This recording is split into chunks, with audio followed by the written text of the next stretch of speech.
Hey guys, it is the 25th of January 2020, 10 p.m. or 10:11 p.m. to be specific, Eastern Standard Time over on the eastern coast of the United States. I am your host, Spire, and we are leading off part 2 of the Winter 2020 season reviews, and it's episode 136, right? 136. Yeah. And with me are my compatriots as per usual. Near. Hello. How are you doing today? Pretty good? I'm alright. Pretty good. Just in a house full of sick people. Oh my god. Hopefully no coronavirus. Yeah, no. Yeah, praying for you. Dark? Hey, how's it going? Pretty good, pretty good. And Toast. It's me. It is Toast. But yeah, nothing really much to say. We're pretty much what most anime right now are 3 episodes in. I don't think like any are really like maybe 1 or 2 are like 4 episodes in, but most should be 3 episodes in. And we're Yeah. gonna get straight on to it again. Most of the time, if possible, we're gonna try to cover a lot of the quote unquote more plot heavier or more like multiple episode plot series towards the end of the season if you can. So a lot of the stuff you're going to be hearing from us for maybe this episode and maybe even the next episode, you're going to be a little bit lighter on the side. But anyways, without further ado, Toast, what do you have for us today? I watched. Where is it? There. Nope, that's not it. Yep. There it is. I watched Infinite Dendrogram. Dendrogram, yes. I don't know what a dendrogram is. I don't really know either. Let me Google it. Oh, okay. It's this. I know. Okay. I've used this before, but I've never actually called it a dendrogram. I just call it a tree. Oh. Tree grams, It's yeah. a tree Yeah. diagram. Yeah, it's just a tree. Anyways, keep I going. guess that's where the infinite part comes from, because you start with an embryo, then it can. There's like 5 different types. There's the let me start from the beginning. Okay. You like Sao? No. No. That was not a good question to How ask. about- I think. What's Kyokai Senjo no Horizon? Is that the one? No. What's the other one? It's not really. There- Log there's- Horizon? Yes, thank you. That's the one. You like Okay. Log Horizon? I Not don't. really. No. Not really. Okay, so it's the year 2343. All right. So what? You'll people will be like what, 80 years old by then? Pretty much. Wait, I'm sure a few people will, yeah. what year? 2043. Oh, I thought you said 2343. Yeah, me too. It's gonna be like I'm gonna be dead for 280 years, but So that's what's the timeline for Sao? Sao is 2021. Yeah. oh shit, up next soon, year, boys. dude.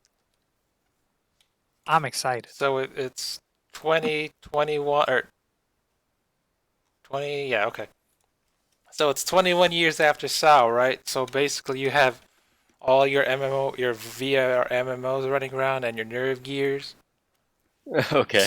So there's this game called Infinite Dendrogram, all right? But that's not important. 2 years later, the protagonist is all like, "Hey, this game looks cool. Let me try it on." And then, yeah, so he's 2 years late into the game, and he's the typical black-haired protagonist, but he's all and then his what is his name? His in-game name is Ray Starling, because you take the Ray part of his name, Reiji, then you put in some English because it's cool, right? Yeah.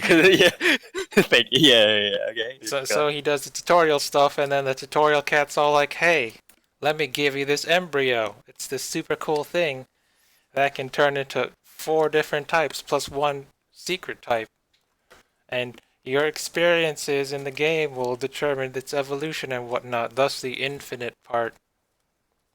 Yeah, cool. And then he falls into a city. Then he bumps into a white, not Asuna chick, basically a paladin. She's all like, Okay. hey, have you seen my sister? And he's all like, I just got here. No. And he's like, oh, well, if you see my sister, tell me.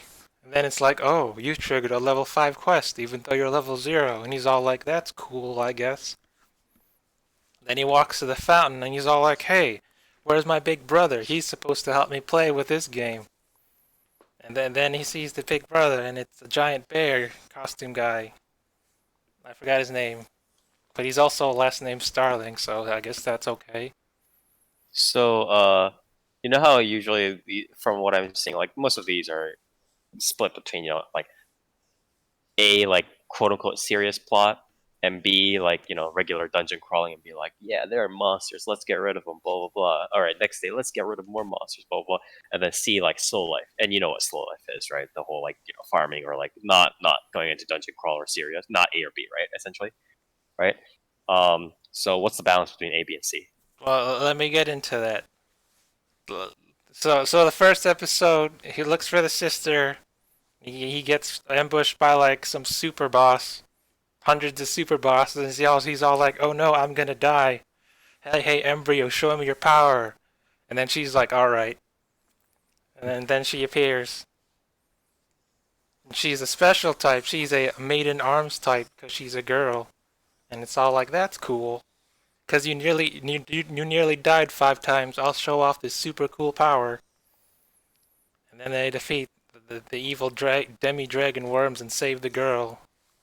Yeah, okay.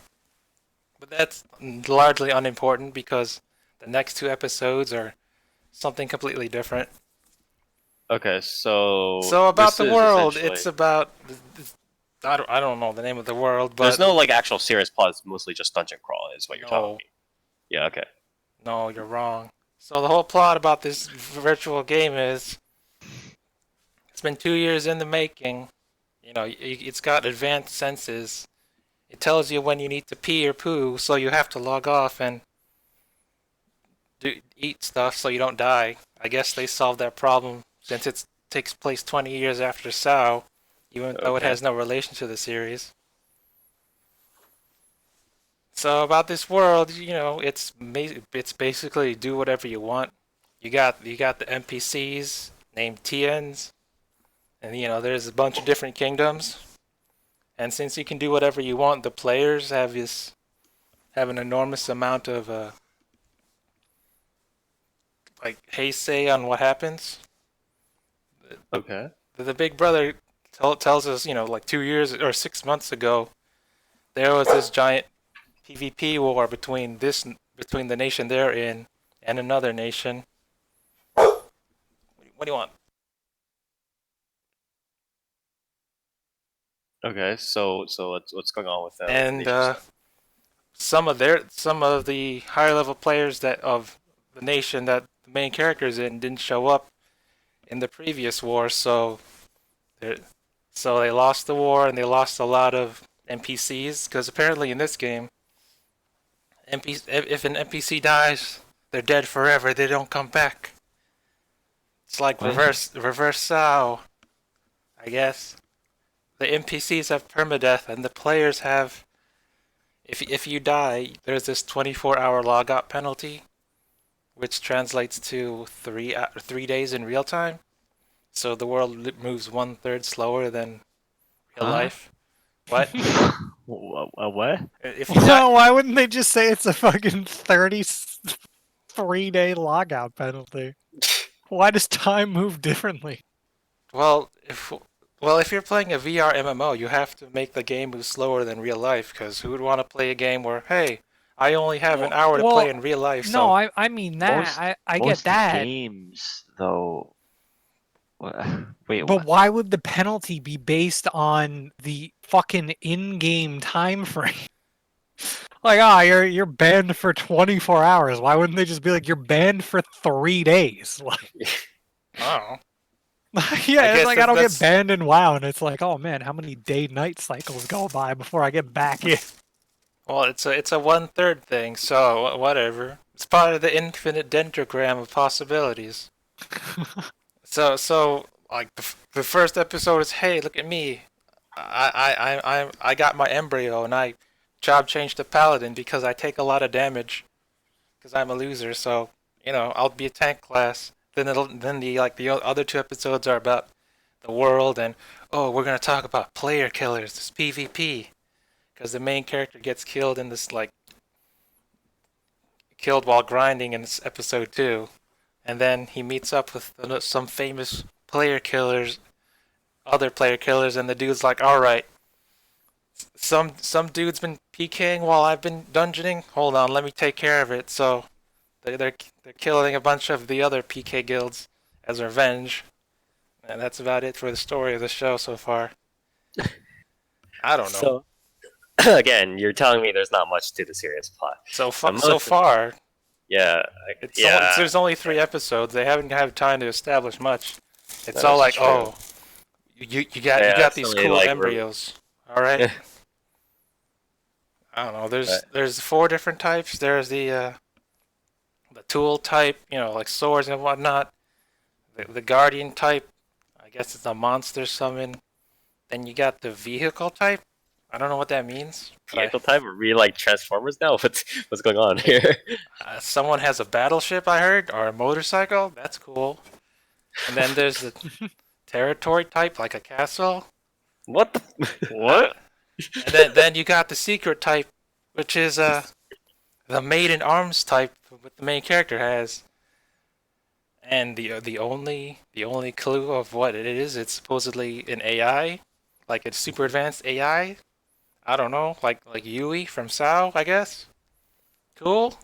Mhm. She's a sword, and her skill is Vengeance is Mine, which takes all the damage that has accumulated and reflects it towards the enemy, I guess.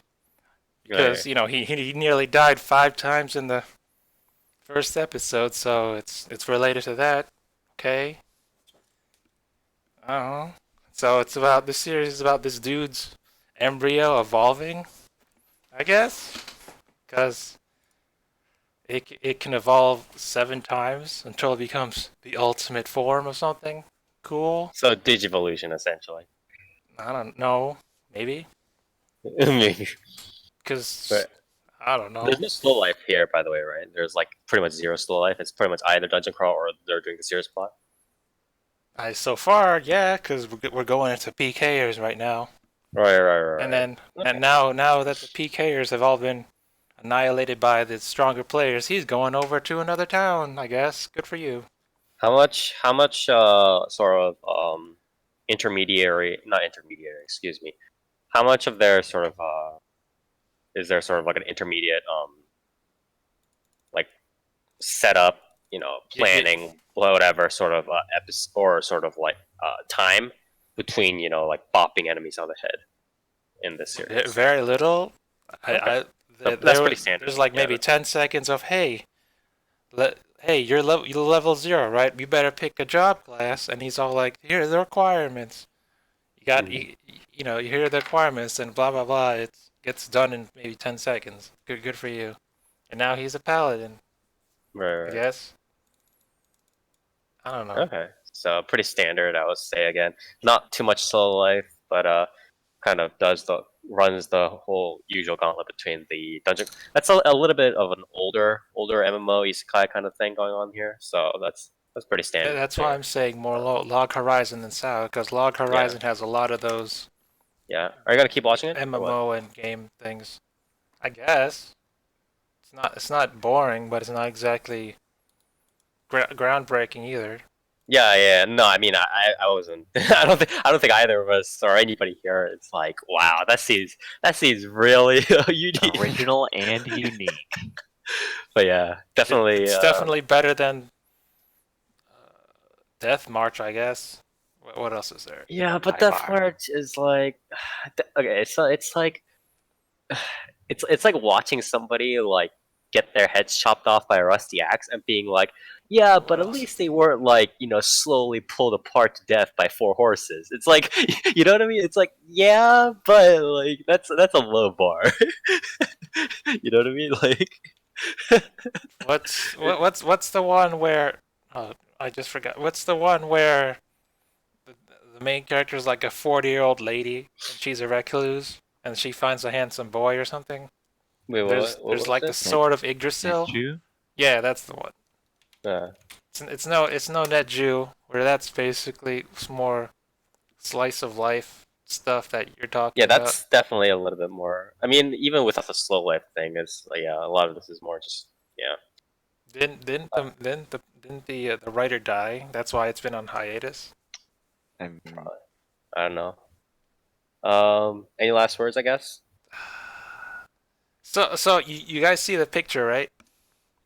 Yeah. You see the Yes. weirdo on the left? Yeah. No, the weirdo on the left next to the weird girl. Yeah. Okay. So his class The white is haired boy. yeah, right? his class is pimp, all right? And he's all Okay. like, I've got skills for for attracting males and females, and he's all like, that must be some sort of monster tamer class. And so I'm like, this guy must be like No. 16 years old maybe. So yeah, you see his embryo isn't a maiden arms type like the main protagonist. His is a guardian type, because his one is a succubus. So I'm like, so the maiden arms type aren't all the ones that look like girls? I guess no. So what makes Nemesis, the main character's embryo, so interesting? I don't know. These questions have yet to be answered, and I don't know who the dude on the right is. So wait, the girl with like the purple, like two-tone hair is the main character's embryo or what? Yes. Oh. So she's like some sort of advanced AI, and she can turn into a sword. That's it. Uh-huh. And then So it's essentially kind of like some Shaman King shit, but it's like it's set in an MMO is I what don't you're know, saying. maybe. Yes. I was thinking more. Hey, wait a minute. These are Fate Stay Night servant classes. The territory creator, that's a caster. The vehicle class, that's a rider. I guess it could be more like Fate too. Yeah. That's a little bit of a reach, but alright. The tool type, hey, there's your 3 night classes there. And then the guardian class, I don't know. But Caster any last again. words, I guess. It's all right. It's all right. Yeah. pretty standard. I've heard some interesting comparisons of this show though. to what? So Yeah. you know how 2020 is a new decade, right? I heard about that, yeah. Yes, it is a thing we're experiencing. So have you guys found your new waifus of the decade yet? They're not allowed to do that. The fuck? What are you You talking expect me to fucking change? about? So the story goes, you I know, didn't even change last decade. Yo, new Railgun season. So Yeah, no exactly. need to Like, what the change. fuck? I get one every decade. so you know how some of them waifus have this weird speaking tick? Yes. W- Sure. You know how what's the one with the fox? Senko-san, you know how she speaks funny? Noda? No, or Noja. Noja is the usual. No, like, not that. Yeah. You know how they got Yeah. that weird archaic type of speaking? Like Degozaru? Or like, what are you talking about? No. Like, No. okay, fine. or something? You know how Nero talks funny? Yeah. She doesn't speak modern. She speaks more like, I don't know, Japanese Like- dialect. Like, are you talking about like general, like sort of like being more like declarative kind of? Yeah, Yeah, formal, I guess. sure, Yes. sure. Yeah. Okay. Sure. Okay, So you see how Nemesis has purple hair and Yes. she's related to swords? Yes. This is not Toka 2, bro. That's what I said. So I was arguing with some other dude who was watching the show, and he's all like, "Dude, this girl Nemesis, she reminds me so much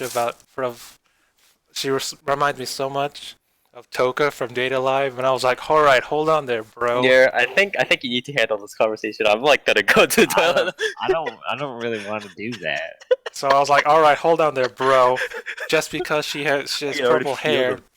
and she says "umu" a lot, just like Nero and Toka doesn't mean she's just like them. So I had an extended conversation with that dude about how Nemesis isn't the new Toka of 2020, and how wrong he is. Okay. Yeah, well, he's definitely wrong, but okay. Anyways, thank you. Fun Toast. fact: Yes? the bear Onisan is Ainz, so that was fun, I guess. Fuck. He's voiced Okay. by Ainz, Yeah. and the okay. main character is voiced by Tatsumi from what is it? Akame ga Kill. Who's Hatsumi voiced by Nobunaka Shinozaki or something? No, I don't. some other dude. I don't. He's Vinegar Doppio from JoJo Part 5. Soma Saito. Soma Saito. Yes. Yeah. So I was all like, why is Tatsumi hanging out with Ainz? What's the deal with this? So that was fun. And then Nemesis is voiced by your guys' favorite magical girl anime of last decade. Oh Anyway. God. You like glue and nails in your shoes? Yeah. Asagiri Aya from what is it? My that's not- Shoutouts. Yeah, that's the one. I was thinking of the other one. So yeah, Yeah. the show, it's all right.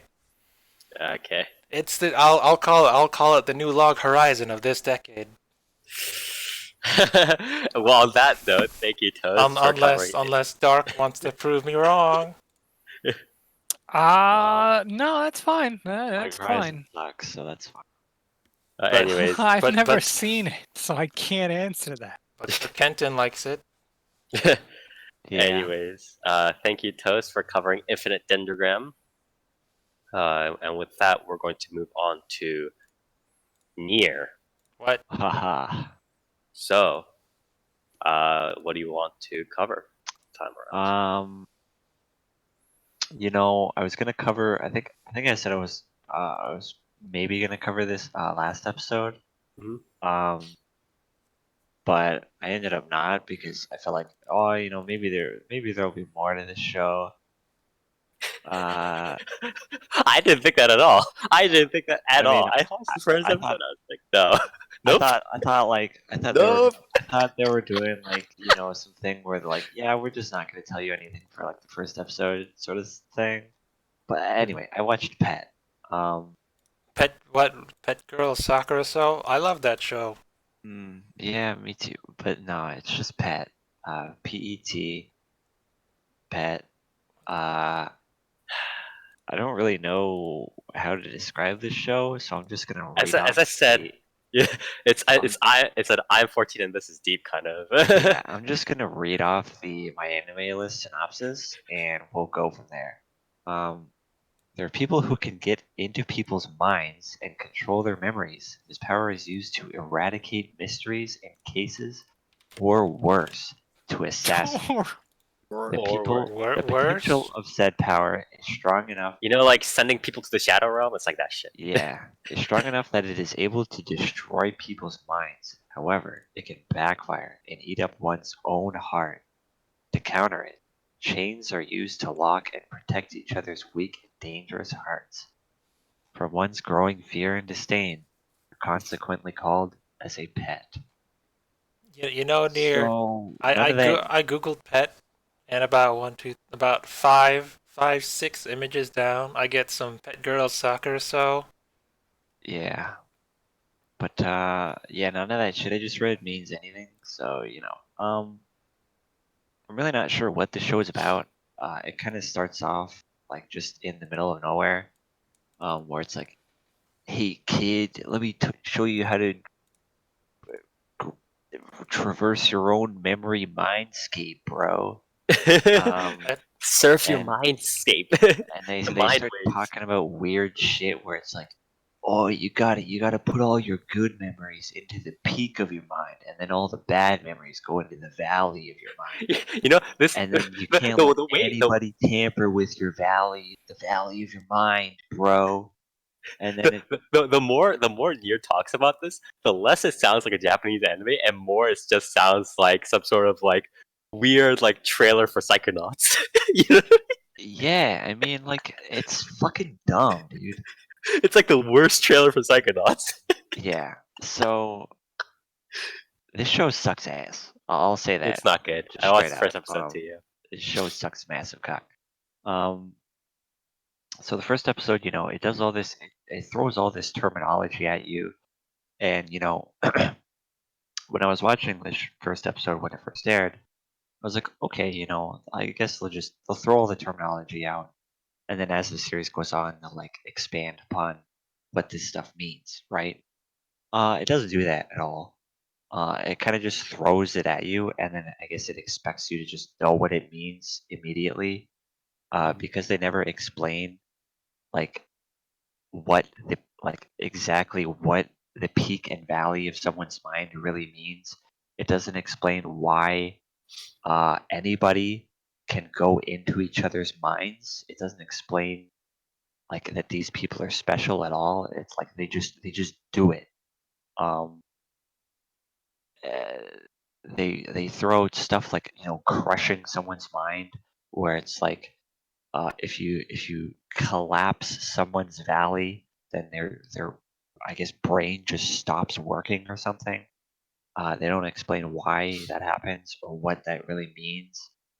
Um, it kind of just does stuff, and Yeah. nothing The really thing is, happens in the show. the issue is I find sorry for interrupting, but it's like if I could just interject for like a second, just to Yeah. elaborate. It's like this premise is not like a completely awful. It's a very dangerous premise to like fuck up. Yeah, I mean, But it's like it's a deep risky. premise in itself. Like it has multiple layers it could go, right? Where it's like it could do that sort of like almost like cyberpunky, like dark, almost like sort of advanced supernatural film noir kind of thing, where it's like they're kind of like trying to hack each other's mind. They could do that route, or they could do like a more introspective route, or they could do like a whole bunch of stuff, right? Yeah. But it's like they are not really doing any of those or any of them well. You know what I They mean? don't. I mean, they don't do any of them. Yeah, exactly. I'm pretty sure when we covered this in previews, I thought this was going to be very much like the first one you said. Very like dystopia stuff, where it's like, what does it really Trying mean? to hack each other's, Yeah, like what does it mean when like who are you really if you had somebody mess with your memories? Like, are you really yourself? Kind of stuff. It doesn't do that. It basically sets up these two main characters. The guy in the front of this image right now with like the long, like orangey brown hair, and then the calm, cool, collected dude with black hair. And they're like, I guess they work for some weird shadowy mafia thing that's literally never actually like explained as to what it is or what it's supposed to be, and they just call it the company or something. And they like, I guess they're supposed to be like hitmen or something.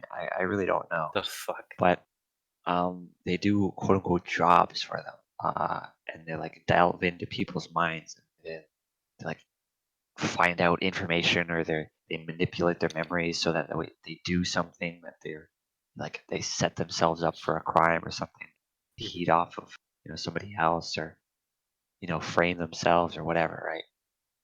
Right. But it's never really explained why they do it. The main characters like are immediately like they immediately set the main characters up to do like they're supposed to kill this dude that apparently they've been living with for like a long time, and they're like, well, I don't think we should kill this guy, and they're like, yeah, let's not kill him, let's just mess with his memories so that way he hates his best fucking friend. And then Yeah, it's like and then they spend like 2 episodes going about like how are we gonna fuck with this guy's mind so we don't have to kill him, and then he hates his best friend so that way like he thinks his best friend is a murderer, and he doesn't blow the lid and go to the police and talk about this like fucked up shit that he saw. Right, exactly. And it's like, okay, like I understand that the main characters don't want to kill this person, but they're also doing this really fucked up thing to this person that they're supposed to be living with, which, by the way, seemingly just disappears after those episodes. Yeah. Like none of the characters in this show are likable. There's no like, from what I've been able to tell, there's no like actual real conflict other than like the two main characters are really gay for each other, and one of them It's doesn't crossing want the to be a streams. hitman, and one of them's like, well, we have to. Yeah. The thing is, it's also like because the premise, or not the premise, but I guess the premise plus the power is so freeform. Again, that's part of why it's dangerous, right? Um, versus something like, say, Psychopaths, right, where it's much more of a like limited, like equilibrium movie kind of thing, right? Yeah. So they don't need to have as much like ass pull rules, right? Whereas this one has almost no ass pull rules, so they're always like, it's like they're kind of like concentrating on how to use these powers, but you could also like see the writers in the back being like, yeah, if we just let them like mind fuck everybody, this is not going to be a good series, kind of thing, right? Yeah. So that's this is always like, and then on top of that, as you were talking about, they have to deal with their interpersonal relations and the bigger plot at hand or whatever, right? That's like, Yeah. I don't know, man. I really don't know what to say about the series other than like it's bad. Like the only like there's no motivation for really any of the characters, right? Like the two main characters, they do like the first thing where they're like, oh, we need to save this guy and not kill him by fucking with his memories for the rest of his life, right? And then mhm. after that, they set up a fish store, for some reason. And then the one guy's like, yeah, you can run this fish store by yourself. I'm gonna go like do fucked up hitman mafia shit alone. Bye. And then the one guy's like, oh, I'll miss you. And then there's like weird, like mildly gay, like introspection from the one guy, and then the other guy's like the one character asks the black haired main character, is like, do you really think he can run this store by himself? And the guy's like, no, but it's worth it to try. It's like, what is the point? Like, what is the, why are you doing it? Like, it's, there's no, there's no motivation for like any of these characters to be doing anything. It seems like they're kind of just like existing. Yeah, they're just And kind then of saying stuff. they're like told to go somewhere, and they're like, okay, I'll do that. And I don't know, man. This show sucks. I don't like it. Um, I thought there was going to be more to this as the series went on, but to me, it kind of just looks like it's just sort of digging its own grave and being like, yeah, I don't know what this series is supposed to be. Here's these two dudes, and they're kind of gay for each other, and they run a fish store. By the way, they jump into people's memories. They look like fish and water for some reason. It's dumb. It sucks. It's like the metaphor of free, or not the metaphor of free, but it's like where the dude's like, I love the water or whatever it is. It's like that. Yeah, like the one guy when he goes into people's memories, he like turns into a goldfish, and then the other guy turns into a like blob of water. It's like, okay, is this symbolism? Is this supposed to mean something? Like, are you gonna like explain this at all? No. It sucks. Yeah. Show's bad. You like Evangelion, right? I do. What's the LCL? The primordial soup. What's There your point? you go. Yeah, it's not like that at all. That's probably the water guy, the primordial soup of humanity's collective consciousness. It's not true at all. And then the guy's a fish because he's swimming that soup. I guess I don't know. But Okay. again, very. Any last words? So Nier, is it better than what's that movie with not Daniel Radcliffe, Leonardo DiCaprio and the mines. I forgot. Inception. Inception? Yeah, is it like that? I mean, Inception has a plot. And the plot moves forward, so no, it is Yeah, not Inception better is than like Inception. weirdly like more confusing than it needs to be, but it actually has like a plot. Yeah. So it doesn't tickle your mind. It doesn't expand your collective consciousness enough. Near. The show makes me feel like I'm having a stroke. You So can't you no. can't. So you're saying you're an old type, and this show is only for new types. If you can find somebody that like understands what's supposed to be going on in the show, by all means. It must be for people who have higher level quantum mind wave things. Yeah, what's the new type thing again? I don't remember, dude. New types are stupid. Quantum brain waves. Yeah, something Yeah, like that. something like that. Anyways, any last words? You gonna keep watching it, Um, Near? No, I'm pretty sure I'm gonna drop this. I really don't like. I don't know. I gave it the 3 episodes. It's really not You doing have to watch anything. the full series to really understand it, dear. Okay, Yeah, that's how it works. I really hate it when it shows like, whoa, dude, I'm gonna be like a mystery, and then I'm not gonna tell you anything that's happening until the last 2 episodes, and then I'm just gonna have a giant info dump of just all the bullshit that's happened, and then you're gonna be like, oh, now I get it, and then I'm gonna look like a really smart rat. No, this shit sucks ass. So it's I only. don't think you just need to understand it. Near. I don't think you're Yeah, understanding it Near. right now. You need a high IQ. What's that Rick and Morty meme? Yeah, you need a high IQ to understand it. Yeah, that's the meme. No, show sucks. Anyways, thank you, Nier, for helping cover Pet. I didn't know it was like one of the more unique titles of the winter season, so we definitely need to cover it. So thank you for doing so. And moving on to Dark. Wow. So What do you so have for us, Dark. Nick? How do you like your VR MMOs in 2043? Dude, it's really relatable. So I watched Bofuri. I'm honestly don't even remember the full title. Itai no Bougyoryoku something. Yeah, I know in English it's like because I don't like getting hurt, I put all my stats into defense or something. But basically the premise of the show is that a girl gets convinced by her friend to start a new VR MMO with him. And so her friend is in the middle of tests and studying. The main character, who I'm just going to refer to as her in-game name, I don't... Maple? Maple? Yeah. Yeah, I don't remember her Maple? actual name anymore. No one cares. Yeah, I don't think people.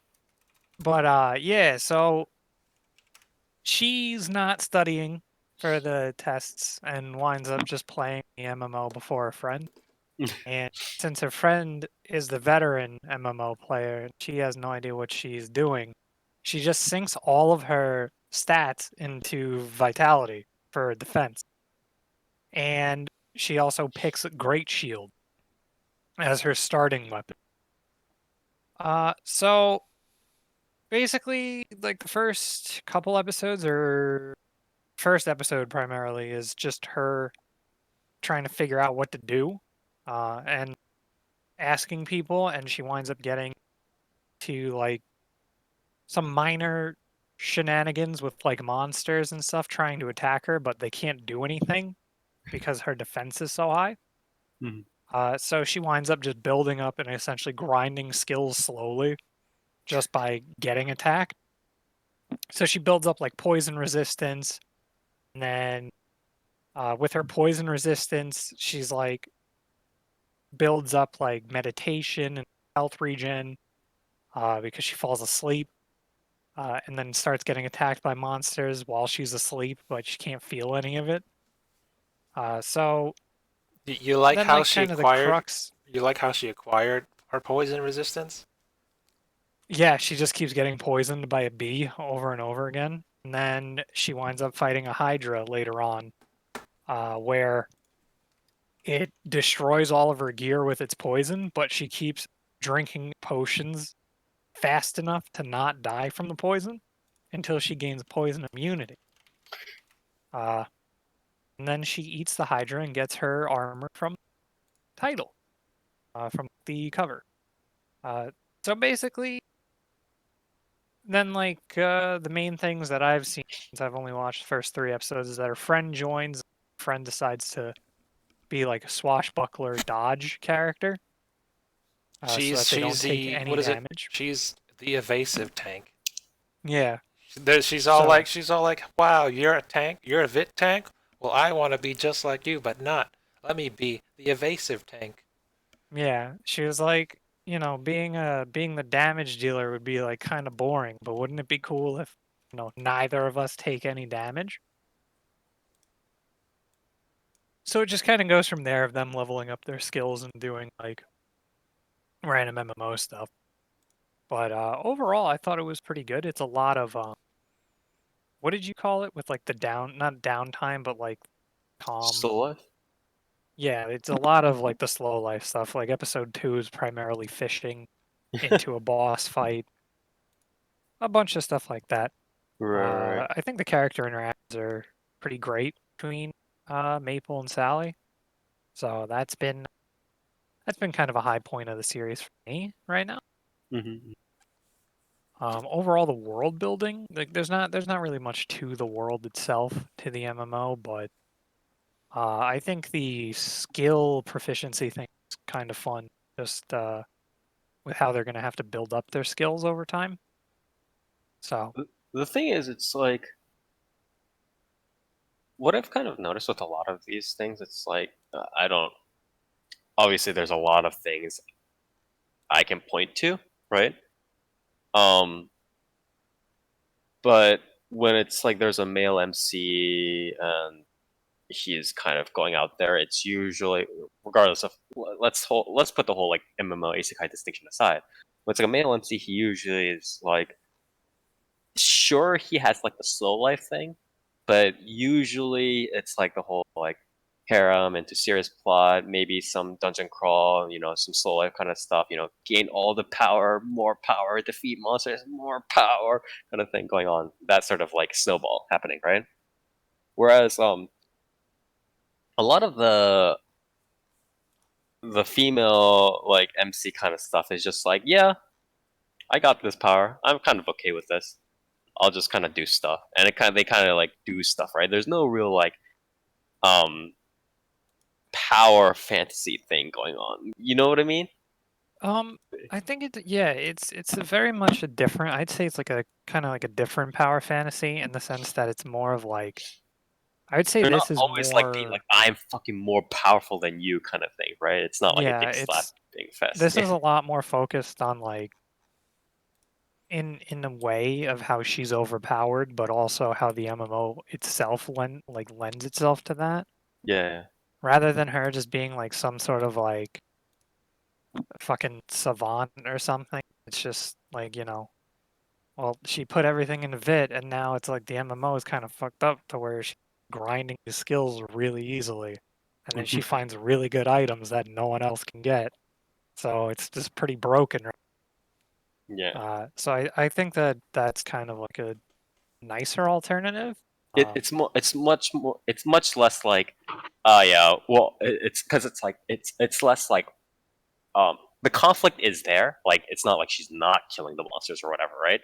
But it's yeah, like there has been action. There has but it's been not like some but when you come across, you're not like you don't feel this impending sense of like she's gonna see a boss and then inevitably she's just gonna be like, all right, I'm gonna be even more powerful than the boss and fuck it up and blah, blah, stuff like that. You know what I mean? It's not always this continual sense of conflict. Yeah, it's a lot more, and plus it's a lot more of either whether it be creative or just a comedic way of beating a boss or something like that. But also, I would say, in a way, I think it's more grounded in the sense of like an MMO, just because it it's sticking to its own rules in that sense, where it's introducing like new stuff, but I prefer this of like, oh, she's beating the boss and it's like, well, how does she get skills? She gets skills by being attacked, so like that keeps reoccurring, and like getting the items, and now her friend is like becoming pretty overpowered too. But I like that more than I would say, at least I perceive a lot of shows, a lot of VR MMO things doing of, like you were saying with the power creep and power fantasy of just kind of shit just kind of happen. And they're like, okay, well, like I'm really good at swinging a sword. And it's like, well, for this boss, I'm going to swing it like even harder than before. And now I'm even more powerful. Right. I definitely prefer the fact that they're doing like kind of more random like ways of them beating bosses and dealing with things than just, oh, I'm just gonna gain like my base power. Like she gets a poison abilities, so I'm looking forward to seeing like more additional abilities and additional ways of her dealing with situations while only having like, you know, defensive capability. Right. More so than I am with, I would say, like series that are just like, here's more power on top of the original power that they already had. Yeah, again, I think Because like also, the shield also there's slam more parts, freedom. the more boring ways of Right. her solving stuff, but I think the cool things are like her using different skills like poison, stuff like that. Yeah. Also the whole like sort of slower life, the less like, oh, we had to defeat the demon lord, as Pirate Idealist in chat said. Like, there's no demon lord to defeat. There's no like, like we're gonna have to bum rush the king's castle, and then in the process she gets an even better shield. It's not like that. There's a little bit more flexibility. Yeah, it seems to have gotten a lot of that stuff out of the way, so now it's more of like dealing with like some of the higher end stuff in between slow life Right. stuff, which is definitely really nice. Yeah. I think pretty trying to think of what else. Audio visuals wise, being done by Silverlink, but they're pretty good. There's been some really nice action. Some of it's been impressive. Some of it the CG was a little whack, but some of the CG is really nicely blended. And also the effects on a lot of the skills is really cool. The effects on water in the show are really nice, as well as like poison spells have just pretty cool artwork to it in general. There's definitely some whack stuff in there, some whack shots you can find, but I think overall it's been pretty solid. A lot better than I expected, and a lot more like I guess a lot more budget, like higher budget than I would have expected with like even the Decently CG with polished. how Decently polished. yeah with how it's blended and everything. It's got some really impressive like shaders for the CG to make it look a lot better, and This is also 8-bit? What? No, not 8-bit. Who is this? Silverlink. Silverlink. Yeah, okay. So pretty decent money behind it. Yeah. Which I guess this is a more popular series, so I guess that makes sense. But I don't know why. I just kind of figured like this wouldn't be as have as much action and have as much effort put into the action as it did. Right. So that was really nice that there's not just montages. At first, the show kind of does like deceive you in that way, where it seems like a lot of the action, or most, if not all of the action, was just going to be montage, but that is fortunately not the case. Anyways, Yeah. any last You know, words? Dark, this whole thing could be solved if she it's a VR MMO, right? The fancy nerve gear. Why didn't she just turn the pain resistance thing to Maybe 0? this one doesn't have that option. Yeah, maybe You don't get that option. maybe it's not that easy. You're a gamer, homie. Go hard or go home, right? So it's like Yu-Gi-Oh then with solid vision. You see them getting knocked back by holograms. Yeah, Anyway. it does seem like that is world like thing. Whereas your VIT does actually determine how painful things are as well. It's fucked up. So, dude, that's the Oh. future, man. Yeah, So- you just electric. It's like electric chair, but with VR headset on it. Yeah, I mean, think about it too. Like haptics and everything like that. I would say that is a more realistic take on things. Like people will line up to be like, "Oh, this game like hurt me." Yeah, I'm I want to in. get tasered by balls by this fucking VR game. So, Yeah, so it's like, oh, I get shot in the VR game and it feels like someone punches me in the fucking chest. Like, absolutely. The So- thing is, it's like we already kind of have that sort of stuff with like 4D. I'm not. It's like fucking. Yeah, I there's don't get also like haptic vests and stuff that do that, but they're obviously not. you could just have some dude Not there. stand like right next to you while you're playing the game. And just punch it whenever. Yeah, bro, just It was fucking not kick me in the precise shin. hit Get a detection, permanent dude. shot. Dark, you've played Boneworks, right? Can you have confirm that there's haptic What do you- feedback in that game? Yes, and in general, the index controllers have very, very good haptics. Not obviously not body stuff, but you know, Didn't you does have feedback. So we're getting. Didn't you try to hit an enemy and hit your table by mistake? Is that the truth? I do that every single time I play. So that's the real Uh, haptic feedback, huh? Yeah. Yeah, the real haptic feedback was when I went to fucking stab a zombie in the head and cut my knuckles open on my desk. Yeah. I mean, again, the point. Well, this is the point I made earlier. So this is a question that I think people kind of wonder quite a lot these days. Whereas Light said in chat, there's so many isekais this season, but if a character can log out of it, is it still isekai? I think at this point the notation doesn't really Yeah. matter. Yeah, like Session says, like MMO and isekai, whatever, or MMO anime. That's technically correct. I don't think it, mean- honestly, it doesn't I think really it- matter. I mean, in- Kagome can log out of Inuyasha's world. Yeah, that's true. That's true. Jumped out the well. Still kind of thing. isekai, right? Like, Yeah, But But near, they I would destroyed say the well it a few counts times. because of the amount they of did like that a few times. the amount of stuff you can do in it, right? Like it's a lot less. It's not as me, like skills Yeah. and stuff aside. It's a lot more real. Like they make it a point to be like you can taste things, you can fall asleep in it, you can do like all these sensory things. So I feel like that counts more so. Like it Yeah, doesn't I really think- have so- to so- be So I trapped think what we're to all be that. I think we're all agreeing that in terms of like the general sort of edge cases, and a little bit more in terms of like Netoju no Susume, right? Netoju Susume, where it's like where they explore a little bit more of outside of the MMO world, right? Yeah.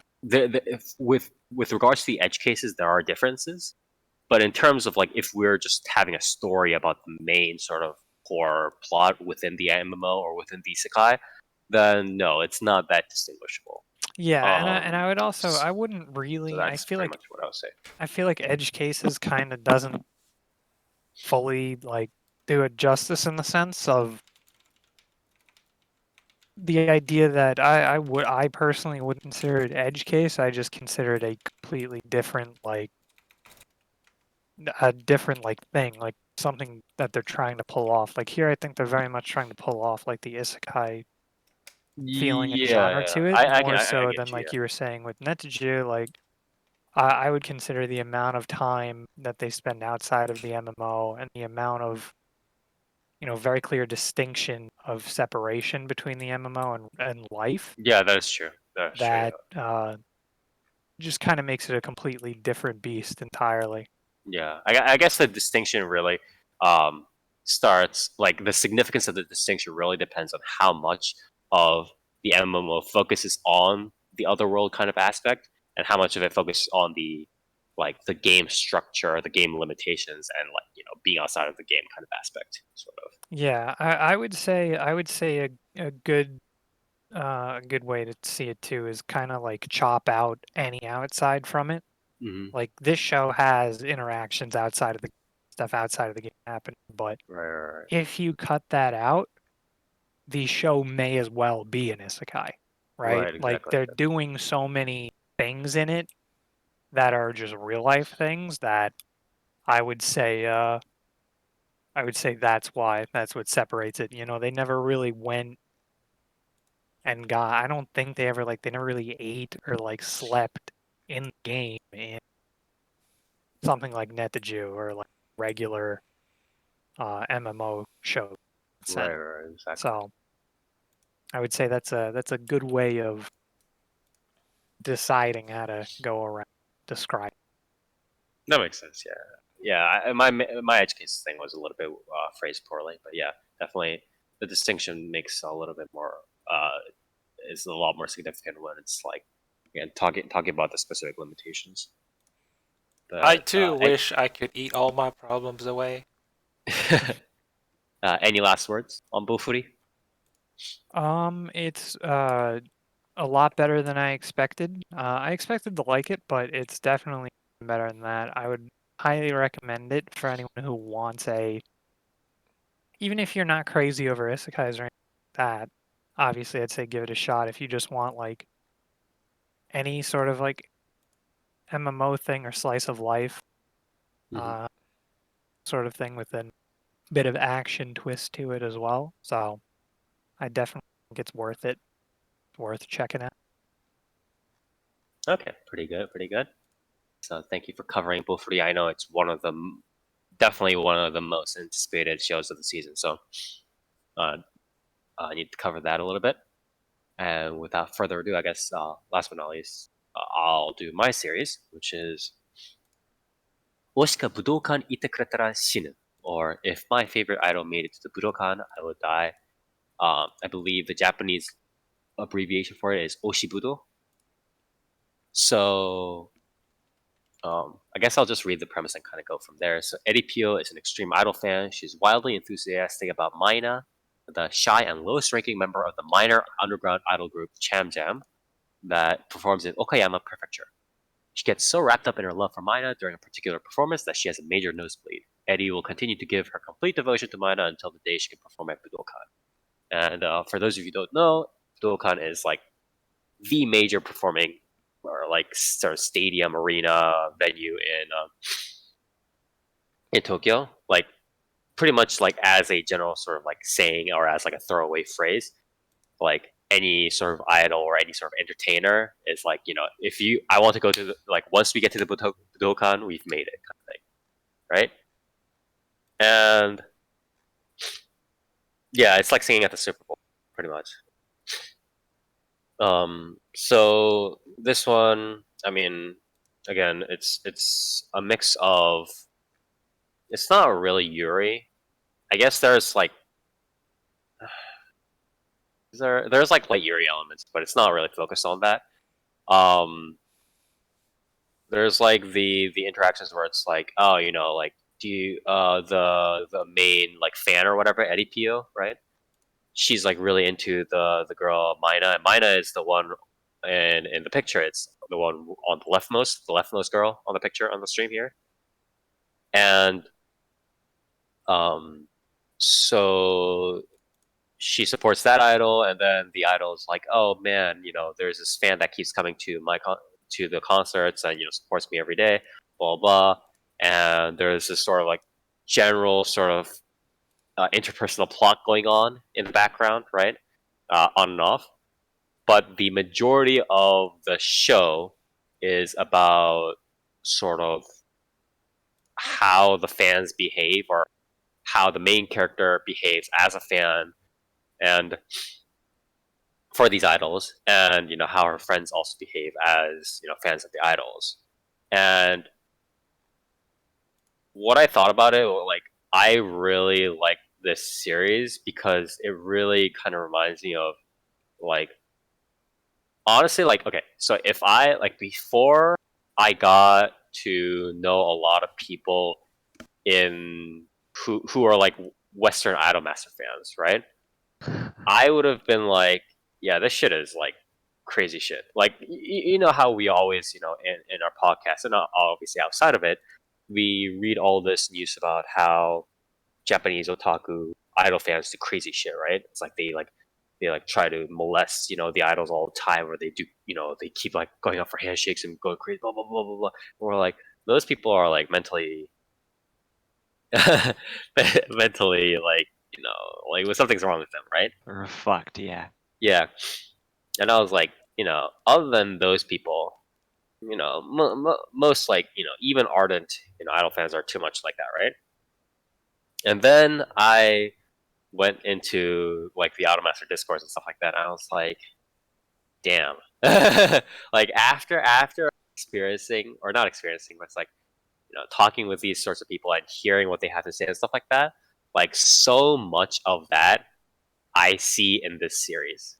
And it's like like when you see, how it's like in anime when you have people see some sort of like, like, or you have like people seeing some sort of like scary movie or like some sort of super like dramatic or like tear-inducing movie, like people kind of like boom, like kind of rock back in their seats, right? It's like almost like that effect, right? That's not the real reason I quit on. I quit on because it was way too much fucking grinding. But although I didn't really quit it, I just quit one of the mobile games. But is this like perfect? I no, that is not like perfect blue. It's again a lot. It's usually these sorts of series are all focused on like the idol society, right? Pretty much all of the focus is on like the fans. It's like the fans and the idol otakus, right? And they always, they legit talk about, the stuff that otaku talk about, where it's like, or in Japan at least, right? And it might seem a little bit weirder in the West, but it's like they talk about stuff like, like, oh, I heard about this guy who collected all of the idols merchandise, or like, oh, I need to be there and support, this idol. Um, I know I have to, like, oh, my favorite idol is going to this event. I have to be there and cheer for her. Blah blah. Blah. And then all these sorts of interactions where they kind of show off their passions for their favorite idol in a very unhealthy, obsessive kind of way. Um, and they kind of go through all this, and I thought to myself, like, I guess, like, I don't know. It's kind of weird to me because it's like right now I'm like approaching this as like a general experience of like what actually people do. Um, what like actual people do, not just in this anime, but like this anime is simply just a projection of like what the writers have heard from actual otakus and the like. And it's like on one hand, it's obviously not too healthy to be like this crazy, but it's just like I feel like it's some sort of like natural projection of like how do I how do I describe this? I was really close to describing it back when I was much more involved in Discord, but I feel like they're trying to get their money's worth in a sense. They're just like, oh, I really, really, really, really like this character or this idol or whatever, and I need to show it. And by showing it, I kind of not only prove to others, I kind of prove to myself that I really like this idol, and then that sort of snowball. Do you guys sort of understand what's going on? Yeah, in this sort of psychological process. That's sort of how I think I would describe these sorts of people. I'm not saying that like they're like fucking scum of the earth or whatever, but I think that's sort of the general process that they're going through, as far as I can tell. I've never been sort of one of these people, so I wouldn't really know. But that's sort of how I would describe it. And like again, so much of the stuff in this series, like I've heard, like where it's like there's this one part where it's just like they're like the idol, some of the idols in the idol group, like 3 of the idols in the idol group, are going to attend a special event, right? And the main character, because the main character supports one of the minor idols on the one on the left, right, the leftmost idol. She's just like, oh man, my idol is like not gonna go to that special event. Of course, it's gonna be the main girls, up front. And that shit I've heard so many times in the idol, like a disgusting amount of times, where it's like I've legit heard people being like, while I'm playing the game, right? Um, I've legit heard people being like, oh, you know, I really like this idol, like that that I'm a producer of, right? When you're idols, you usually call yourself like, you know, producers of this idol or like blah blah blah P, right? So it's like, for instance, I like in Idol Master, one of the idols that I like is Takagaki Kaede, and I'll call myself a Kaede P, right?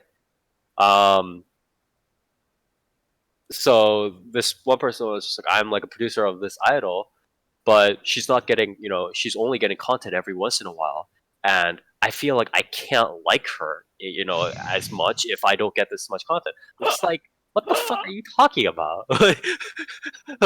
like, does the company, like, does Bandai Namco need to read you like a bedtime story involving the idol for you to like this idol? Or it's like, or they're just like, you know, you know, all these other guys like you know, your idol, like my idol, like Haida, is a very very popular one. So it's like, you know, your idol just gets content like every other day. So like, you know, you can't say anything or whatever it is, right? It's like, oh man, like, why is this company just showering this girl every day? It's like, People these are sorts of so fucking stupid, man.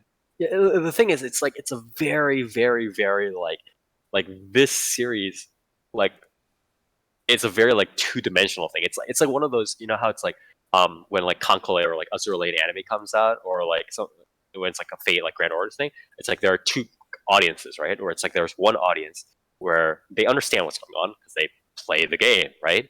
And then there's another audience where it's like they don't understand the game or understand the anime because they don't really play the game or the general franchise, right?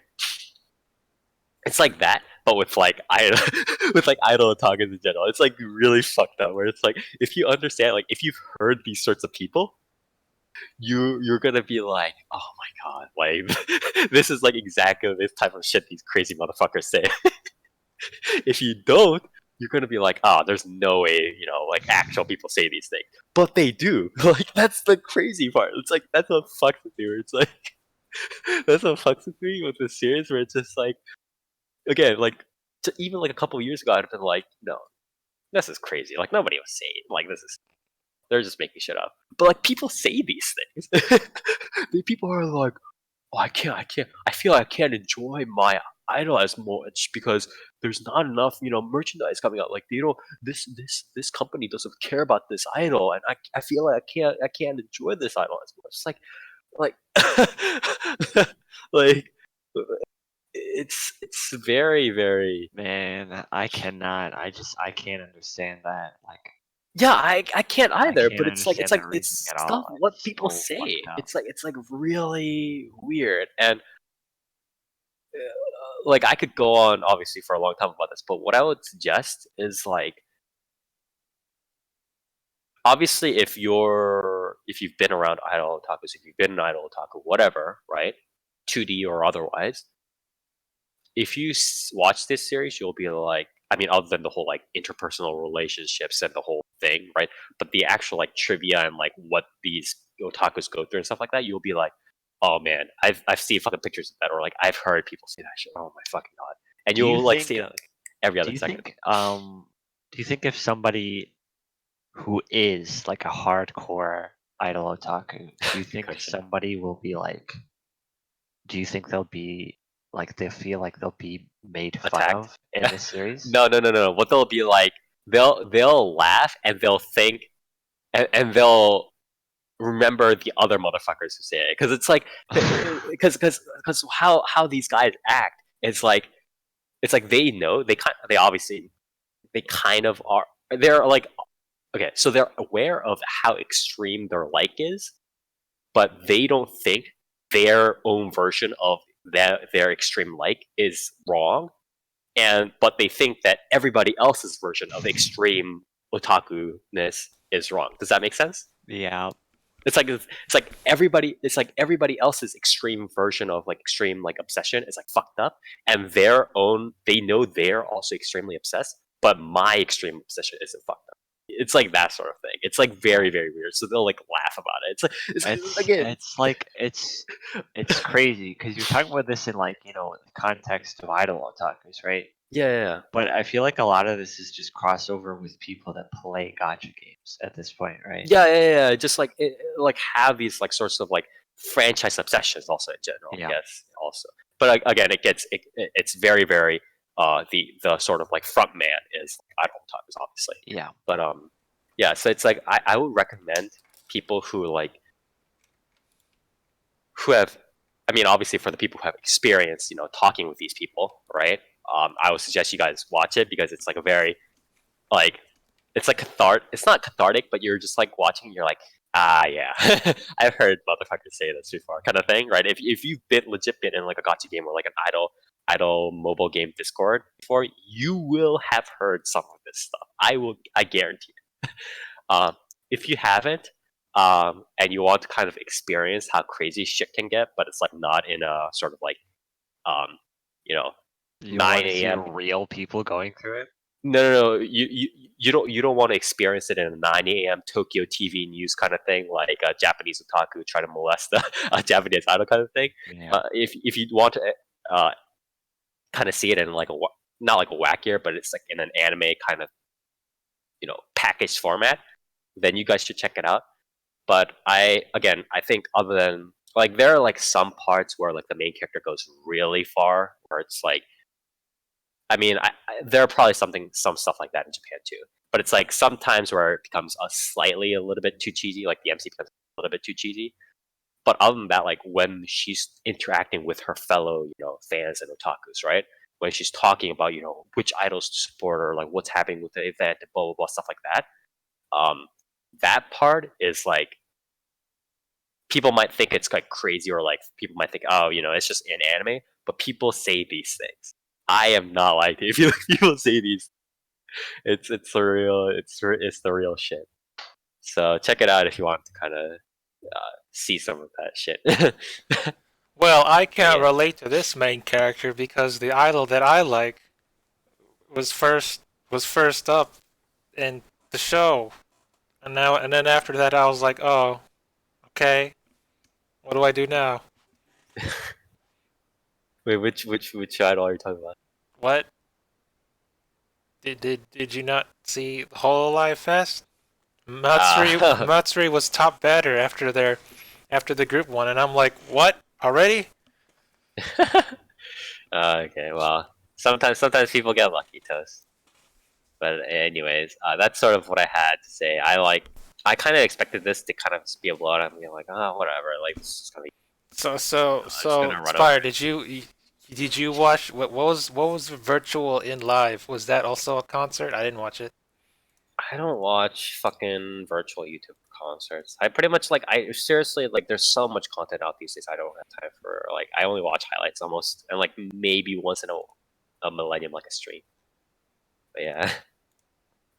Anyways, that's pretty much all I had. Again, if you want to kind of experience what idol otakus and stuff like that talk about in like very packaged format, check this out because it hits pretty close to home. So Like you think, yeah. is it how does this compare to 22/7 in a way? There we Well, go. they don't talk to any mystic walls. That's for sure. There's no mystic wall talking, so So it's already worse than that. yeah. Sorry, it's not as exciting. Anyway. What is the mystic wall but a large TV projector in which virtual YouTubers can you can see them live? Isn't that what the wall is? No? I hope so.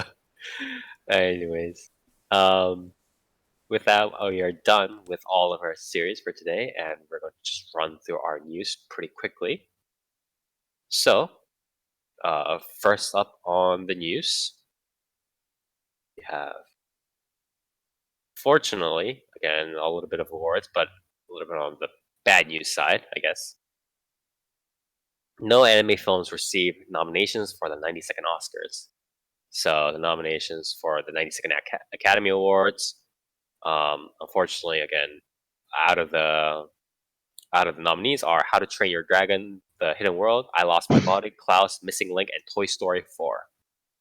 And so, although Children of the Sea, Okko's Inn, Promare, and Weathering with You were all submitted, none of them were nominated, which was unfortunate, but it is what it is. Yeah, but How to Train Your Dragon fucking 35 by Yeah. just really riveting. Yeah, very, very exciting. Not so you're saying Dragon Quest, your story didn't make it? Does that even come out in the West? No. Yeah, I think so. Yeah. What about a Goblin Slayer, Goblin's Crown? Shut the fuck up, dude. That's Next. month. Yeah. Next news, a little bit of a funny piece of kind of ranking news here, or like number news. Amazon Japan revealed the rankings for the top 100 manga books based on sales for the week of December 29th to January 4th. Koyoharu Gotoge's Demon Holy Slayer shit. Kimetsu no Yaiba manga took 19 of the top 20 spots on Amazon's weekly manga ranking from that week during the New Year week. The manga's upcoming 19th compiled book ranked at number 1, and the other 18 volumes ranked at number 3 to 20. Did they have like a sale, or like what happened?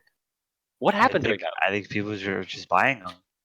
People are just like, oh, Happy New Year! I can with so Time to buy every single volume of Kimetsu no Yaiba. Yeah. 明けましておめでとうございます。全本のお願いしますね。全編お願いしますね。But yeah, it's like yeah. Other than number 2 being H. Oda's One Piece, Volume 95, literally everything else was Demon Slayer. Jeez. Anyways, that's probably not gonna be beaten for at least quite a while. Definitely interesting. And the last piece of news before we move on to people stuff is the executive committee for the 13th Manga Taisho Award. Again, I think Manga Taisho is done by author judges and bookstore owners and stuff like that. So very interesting series tend to come up, and not just like, oh, the anime adaptation of Weathering with You. It's not like that. It's like an actual kind of series a lot of time. So the Manga Taisho Award listed this year's 12 nominated works on Monday. The nominees are as follows: 明日死ぬには Shimakokari. So it's like on the translated title is like On Dying Tomorrow, essentially. Second is Ikokuniki. So what is it? Yeah, Ikokuniki, and so that's sort of like a far away countries, like a diary kind of thing. Skip to Loafer by Misaki Takamatsu. Spy Family by Tatsuya Endo. What did Tatsuya Endo do? I feel like I've seen that name before. Okay, never mind. Chainsaw Man by Fujimoto. Wave, Listen to Me, or Nami yo Kitekure by Hiroaki Samura. The Blue Period by Tsubasa Yamaguchi. Boku no Kokoro no Yabai Yatsu. Sakurai Norio. Maki Musubi by Shin Hotani. Mystery to You Nakare, or Do Not Say Mystery, by Rui Morita. Mizu wa umi ni mukatte nagareru by Retto Tajima. And Muchusa Kimi ni by Yama Wayama. Again, a lot of bookstore staffers and like authors and stuff like that. So a lot of sort of decent titles kind of coming out. Previous years also had a lot of solid titles. For instance, 2019 was Astro Lost Space. 2018 was Beastars. 2017 was Hibiki Shousaska ni Naru Ho. 2016 Golden Kamui. A lot of very sort of mellow, good series. You know what I mean? So again, if you guys are interested in like actual like unique series, always check out the nominations for these Manga Taisho Awards. They're good. So with that, we're done with the actual news. Moving on to the people news. 2 pieces of, unfortunately, a little bit of sobering news here. First off, the official Twitter account for Studio Dean confirmed that anime director Yamaguchi Yuji has passed away. Yamaguchi directed both the 2006 Fate Stay Night television anime series and the 2010 Fate Stay Night Unlimited Blade Works film at Studio Dean. He also helped direct The Strawberry Eggs, Dansai Bunri no Crime Edge, Angel Links, ZX Ignition, Tokagetan, and Yamibo, Darkness, The Hat, and The Travelers of the Book's television anime series, so on and so forth. Please wish his family and friends condolences.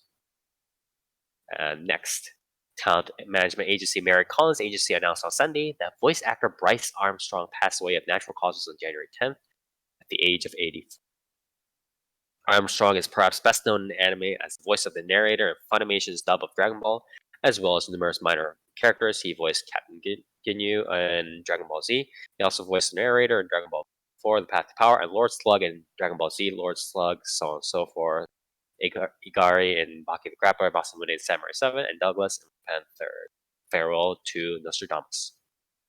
Please, again, wish his family and friends condolences. And with that, we are moving on to our shoutouts and callouts. And again, everybody gets one shoutout and one callout each. And shout out is something that you would, when you saw, you danced in joy about. You were praising it to the heavens. You're shouting outside the window or running out to the veranda to shout hooray. And it is something that you want to cheer any one thing, a person, place, or object. And call out is the exact opposite. Something that when you saw, you were stamping your feet, you were so angry about, something that you would thumbs out immediately, stab in the dark alley, whatever it is. And again, it can be any one person, place, or thing. And we are moving on first to Toast. What? Shoutouts and calls, please. My shout out. Hololive First Fest. It was great. $80,000 yet dollars well worth spent. What? What? 80,000. Yeah. What? How much was it? What, the first HoloLive to put on cost them 80,000? No. How much was the tickets? How much did I spend? I forgot. I think you were talking about 8,000. Yeah. 80. I don't think, $80 I don't think you spend $800. $80. Yeah, Yeah. $80. Great. 3 hours. Oh, good stuff. Okay. You could tell it was live because Robocom messed up her lines that one time, and it was like, oh, It's saw not that. scripted. They're not paid actors. Yeah. Okay. that was good. We got to see Hosho Marines and Flare and Suisei's 3D outfits. Good stuff. Nice. But there was some obvious pandering, as you can tell. Fubuki got what, 3 songs. She was in what, the first generation, right? Okay. First generation, gamers, and the what was it? The most popular song. At the end there was after everyone's the generation, there was the 3 top, Tokino Sora, Fubuki and Ako, and I'm like, I see what you're doing. Okay. I see what you're doing, but that's okay. I mean, it's okay, I guess. All right. All right, and your call out is? Pretty good. Yeah. And your call out is? I don't know. I guess. Why doesn't Suisei have 100K followers yet? Her and Azuki put on a powerful performance. You could obviously tell that between all of them, was it Azuki, Suisei, and Tokino Sora were the most experienced with the idol stuff. Maybe it's in their blood. Nobody that's like in Japan and is like a VTuber fan gives a shit about how well have you seen these fucking niggas comments in both the JP comment section and the Western comment section? Whenever people just these VTubers sing stuff, they could be auto-tuned, they could be just stumbling half their shit, and it's they're wow, that's you sing really well, fucking I'm gonna buy your CD. It's nobody cares. I bought some stuff. I got that Matsuri sneezing compilation. I'm not sure how to comment on it, but okay. I'm not singing. Yeah, I didn't buy Suisei CD. But maybe I will. Just guess. fucking just watch like them do their just chatting streams or whatever. I Why do, you I need to do, buy I that do shit? watch them. What are you talking about? Why do you need a freaking Why recording not? of Why them do not? shit? Why not? She's what? Oh yeah. Oh, I remember my real one now. Yeah. My real one is to Matsuri getting demonetized right at the start of Hollow Eye First Fest. So screw Oh wait, you, YouTube. what the fuck did she do? Oh, what? It was probably a false flag. No one needed to do it. No one needs to do anything to get fucking demonetized. Yeah, it was Oh a, it's yeah, one that of, is it's a true. false YouTube is flag like thing. It's weird like now. Yeah, that's true. you dare do that to my favorite Hololiver right at the start of First Fest, and she's top batter. I'm glad. How I'm glad dare we you. talked about OshiBudo right after, right before we talked about this. How dare you? Anyways, thank you, Toast. So I gotta sign up for Streamlabs now. Also, small fun fact: I dove too deep, and I found out who Matsuri was in real life. And all I gotta say is, she's the same no matter what. So I'm Does she have a Kalbare? I'll probably a Google it what? later. Whatever. That's usually what they call it, right? Right, like Kalbare or like What the heck real, is that? face reveal. No, or whatever I it is. found her real Twitter. If you're talking about that, her face is all over it, and she. Wow, Yeah, so that's called a Kalbare. doxer. So it's like she's the same off the camera and on. Yeah, on, so. I mean, it's like the usual. I don't want to be too biased here, but it's like how the Japanese people auditions usually hire like the cute girls and stuff like that, regardless. So even if it's like a voice actor kind of thing, it's a pretty standard practice these days. So usually they're all pretty cute girls, and that's like you'll hear what is it? It's like they'll like during their just chatting streams they'll be like, yeah, we got like no, we got hit on, whatever. It's like okay. So Matsuri's being Matsuri, great. Also, I found out who Noelle was. She's on YouTube. So Okay. Noelle does ASMR videos on YouTube, and that's probably why she got demonetized. Yeah, probably. I That's mean, a I don't thing. know about that. I feel like that's probably not the case, just because like even fucking what's her name does ASMR videos. But Yeah. but Noelle is ASMR Kizuna Eye. videos are some of the like most easily monetized videos on YouTube. Yeah, YouTube's demonetizing is literally just like fucking bots going haywire at this point. Honestly, I wouldn't be too surprised if like YouTube's like demonetization process goes like, oh, is this a fucking like anime avatar? All right, well, guess what? You're fucking banned. so yeah. So you can see most of Noelle's real figure in her alternate YouTube channel. I gotta say, what is it? What is she, a K-cup? That was cool, I guess. Okay, Aqua wasn't lying when she said Noelle was stacked. So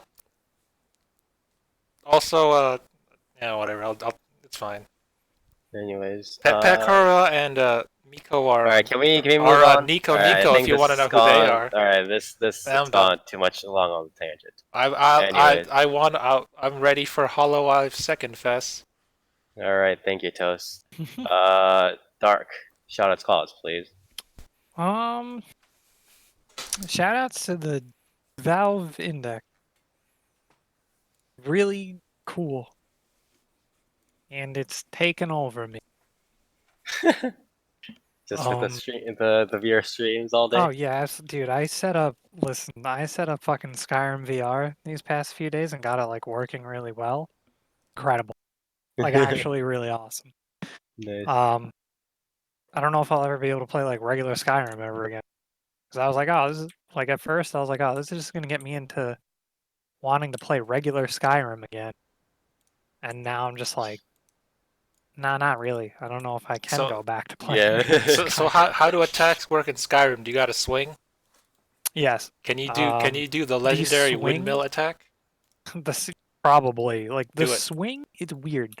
Like, the swing is whack because, like, you can swing in any direction and the detection kind of fucking says, like, all right, you moved your weapon, so now you're swinging and your character grunts. So it's, like, kind of weird in that sense, but strangely enough, the hit detection is, like, 1-to-1. So it's like the swinging, you can swing faster than it seems. And also the hit detection's really good. So it's like kind of strange when it decides that, like you're gonna grunt for this one. So that was like kind of the weirdest part. Bows in that are really satisfying because you can fire them as fast as you can pull the string, which is really neat and also makes bows really, really strong. Yeah, Bows were overall, always really strong in Skyrim. Sneaky archer. Oh yeah, but this, like, you don't even need to sneak. Like, you can fucking shoot, like, 10 arrows into a guy in a matter of seconds and it Nice. destroys him. Nice. But overall, it's really fucking cool. Boneworks is an insane game and has ruined like any other VR game shooter for me, just because of how awesome it is. How physics are. Honestly, every game needs to just work off of that at this point forward, because it's absolutely insane. Don't tell Congress because it's basically a murder simulator. So Valve does it again. Is this the real Half-Life 3? They've re-innovated the new genre of games. Boneworks isn't Valve. Oh, Valve never is mind just then. the Index. Valve is coming out with Half-Life Alyx that I'm looking forward to, though. So yeah, overall, the Index was definitely worth it. It's just a matter of like, it's fucking expensive. But I would recommend it if it's in anyone's budget to get. The games actually aren't too intensive either, which is very surprising. So that's good. But Cut your call out, please. I'm calling out. Now I'm gonna be very specific with this one, but I kind of wanted to also just extend generally to people who like stop defending. Stop defending shit just because you like it. Don't blindly defend something just because you like it. Anyone who's like actively engaging with that, but criticizing whatever is being criticized, obviously cares about it. And at least try and be like, realize that these people are coming from the angle of like, this could be better. It should be better. And if it was better, then it would be an improved experience for everyone. It would actually be better. Yeah. Yeah, like more specifically, like what was it the past few days, the final raid for the WoW expansion came out, Battle for Azeroth. Fucking awful expansion, by the way. Like actually terrible. I'm resubbed because this patch is actually good, but the expansion overall was fucking disaster. And the final boss of this expansion, the boss fight itself is like the worst one in the raid. It's not interesting at all. And the final cutscene that plays for the expansion is fucking awful. Doesn't make any sense lore-wise. Throws away the final boss because you just kill the old god that was built up over the course of 15 years, but he's dead and gone apparently for fucking no reason out of nowhere. And the entire time, the entire expansion, he was taunting you and being like, "You're all playing into my hands. This is all my plan. No matter what you do, it's all part of my plan." And then you like fucking shoot a giant laser beam at him, and that's apparently it. Dead. Don't know how you didn't see that coming after like thousands of years. But a lot of people also criticize the fact that the final cutscene that plays is shot for shot the end of Lord of the Rings. Oh, okay. Nice. Which one? What's it called? Return of the King, right? That's the third one. Yeah. The black, what is it? Yeah. Black Where Where with the a crowd fucking or with the no, where the fucking tower explodes. Oh, okay. That was in Return of the King, right? Not insane. Probably. You mean the eye of Sauron, right? Yeah, Yeah. like Yeah, where yeah, when they when go, the eye of where Sauron fucking falls apart. and Yeah. Sam fucking screams Frodo and shit like that. Yeah, it's Yeah. shot for shot. The ending is that like the Really? big tower falls, all of Nyalotha, the old god city, explodes, and the tower is falling in front of a giant flaming like volcano mountain. Wait, what the fuck? Yeah, no, I'm not. And the song is almost identical as well, with someone pointed out the first two notes removed. Oh my god. And You people can't are like, do that. yeah, people, That's not a thing that's someone legal. specific YouTuber I'm not a huge fan of, goes, listen, Listen, my that's an lad. homage, okay? That's They do it not all what the that word time, means. and someone's like, and a YouTuber that I really like, Bellular, just goes, this was a 24-second cutscene, and all 24 seconds of it was the shot-for-shot Lord of the Rings, like, fucking end with the song and everything, and that was how we wrapped up an expansion. What? How? Like, that's no longer an homage. Like, it wasn't the place for an homage, and an homage is when they use a character's name or something, or there's a side quest or a quest with like a reference or an achievement as an homage. An entire fucking cutscene for that to end an expansion, that's just fucking weird. I would highly recommend anyone look that up. It's the Nyalotha ending cinematic, or if you just type in Nazoth, or if you just type in WoW Lord of the Rings, you'll probably find it at this point too. Someone also intercut it with the scene from Lord of the Rings so that it was like split up properly to where, you know, the tower falling was synced with the tower falling and the city exploding synced with Mordor fucking going up. And the sound effects even are like fucking 1-to-1 there. So yeah, you know, don't defend that shit because there's no reason to. Like, Yeah. when like- people are calling that out, like that's a very reasonable thing to call out and shouldn't be in the game. Like the game would be better if it was a more original cutscene that wrapped up the expansion well. Yeah. So there's like actually no use defending something like that. Oh.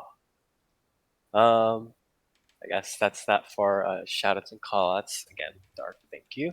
And I guess I'll go next year. Shout out, pretty brief. I'm shouting.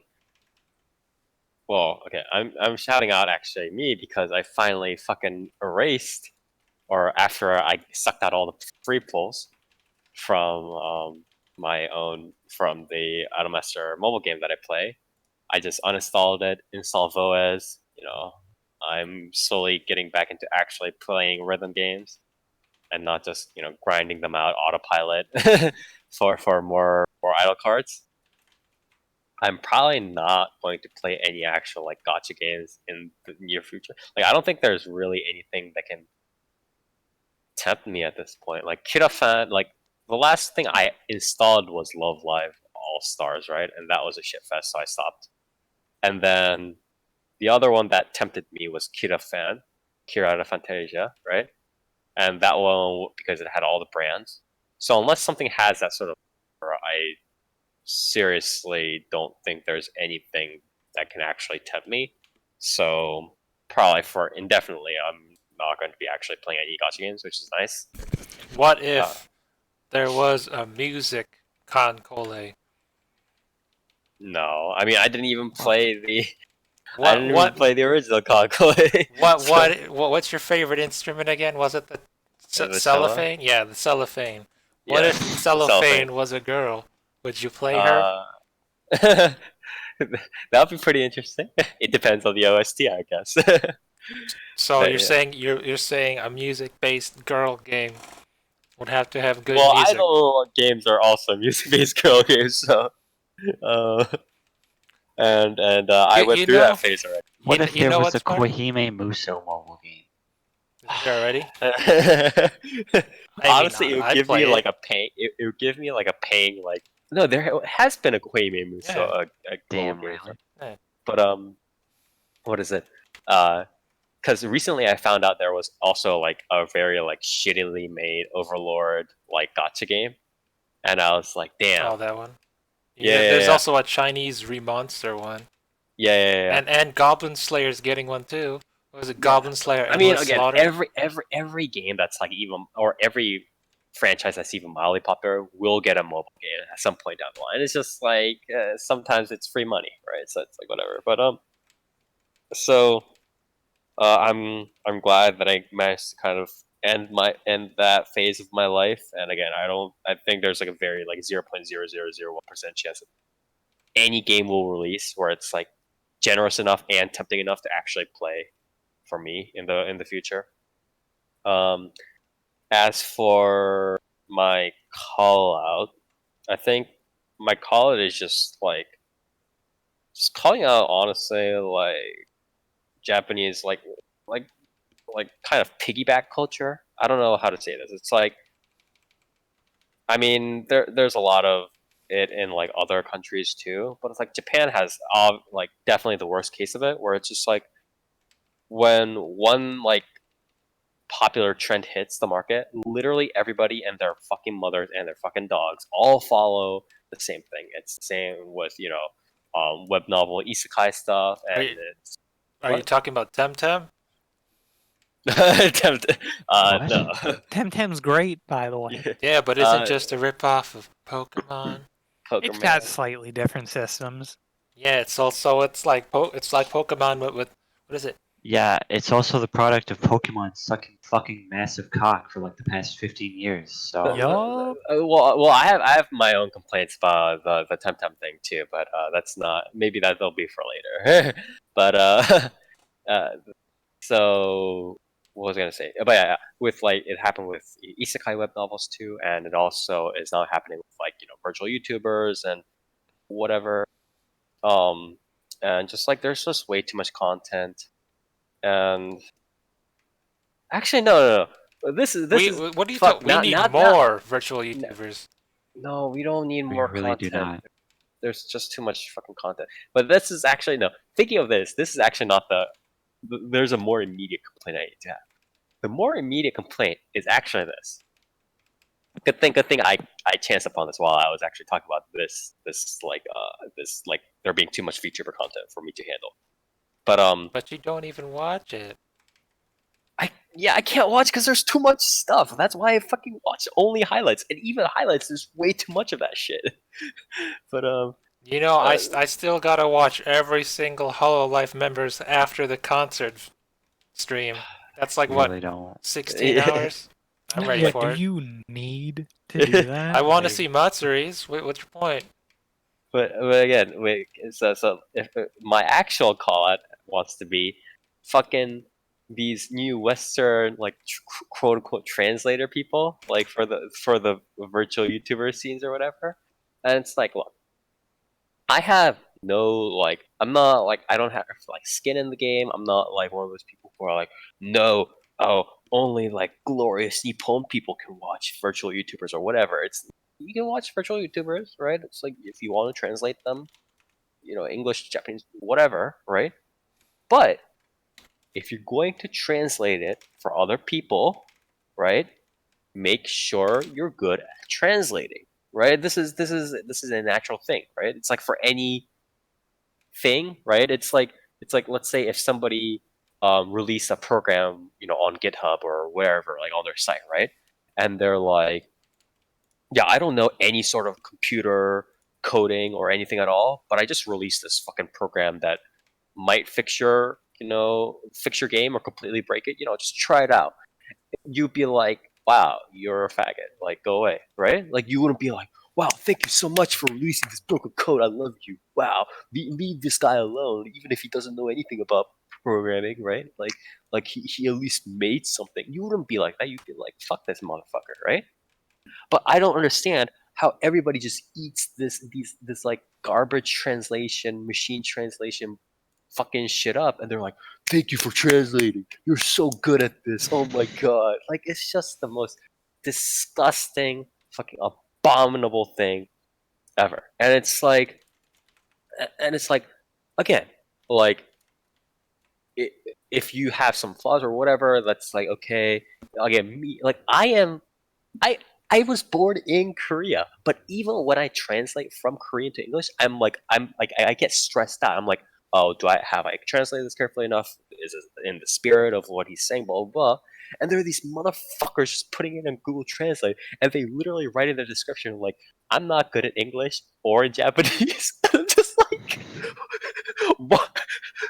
If you're not good at the English, if you're not good at the language you're translating from, and you're not good at the language you're translating to, why are you translating in the first place? Stop doing that.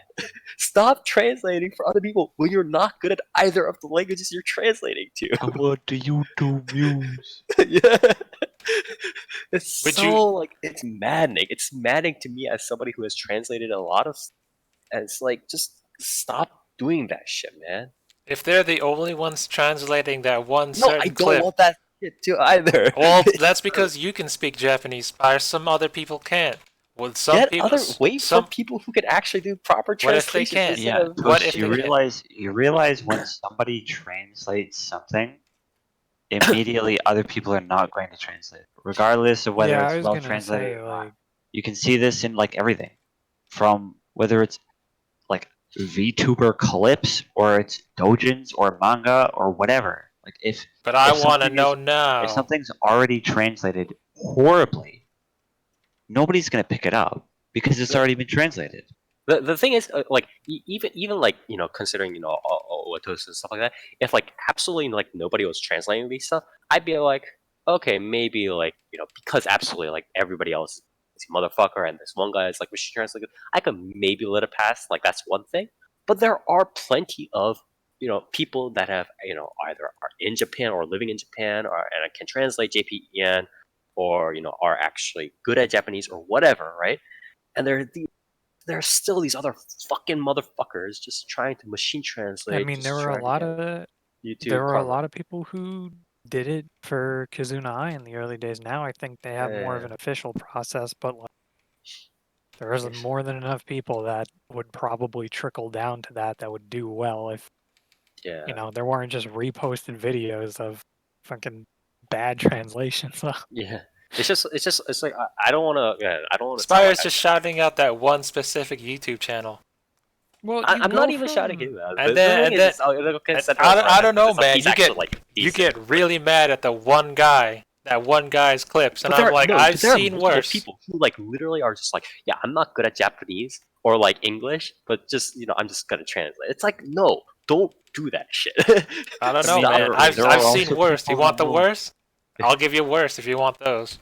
There are No, people I that know. will re-upload VTuber clips with like an English title, and it's not even. Yeah, and it's fucking Oh like yeah, not that even one, I know who you're talking about. That one's great. God, fucking, it just Those are stresses great. me out. Stop doing that shit. But yeah, that's. You my know what fucking you should do, call-out. Spire? Maybe you should like better idols. Maybe I- I should. Because Maybe I should I just- know Matsuri has one dedicated subtitle, and that guy's great. And I I mean, know I know. Miko has one too.